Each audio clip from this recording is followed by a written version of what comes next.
कोल्हापुरातील मटका किंग सम्राट कोराणे यांना मटका जुगाराच्या माध्यमातून कोट्यावधीची माया गोळा केली। 6 वर्षापूर्वी राजारामपुरी पोलिसांनी सम्राट कोराणेवर गुन्हा दाखल केला होता। तेव्हापासून तो फरार होता। त्यानंतर गुरुवारी तो न्यायालयात शरण आला। त्याची कळंबा कारागृहात रवानगी केली होती।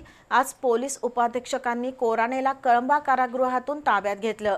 दुपारी त्याला मोका न्यायालयात हजर केला असता त्याला 11 दिवसांची पोलीस कोठडी सुनावली। 5 वर्षापूर्वी कोल्हापुरातील यादवनगरमधील मटका किंग सलीम मुल्ला आणि त्याची पत्नी शमा मुल्ला यांनी एका दाढीच्या प्रकरणात चक्क IPS अधिकारी ऐश्वर्या शर्मा यांच्यावरच पिस्तूल रोखलं होतं। त्यानंतर मात्र पोलिसांनी अवैध व्यवसाय करणाऱ्यांची पाळंमुळं खणून काढून त्यांच्यावर मोका अंतर्गत कारवाईला सुरुवात केली। यामध्ये मटका किंग सम्राट कोराणे यांचाही समावेश होता।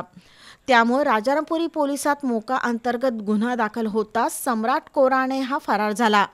अनेकांना त्याचं वारंवार दर्शन व्हायचं, मात्र खाकी वर्दीला तो नजरेसच आला नाही। 5 वर्षापेक्षा अधिक काळ पोलिसांना गुंगारा देणाऱ्या सम्राट कोराणे याला उपरती झाली आणि गुरुवारी तो न्यायालयात शरण आला। त्यानंतर न्यायालयानं त्याची रवानगी कळंबा कारागृहात केली होती। दरम्यान शहर पोलीस उपाधीक्षक अजित टिके यांनी मोका न्यायालयात सम्राट कोराणेचा ताबा मिळावा यासाठी अर्ज केला।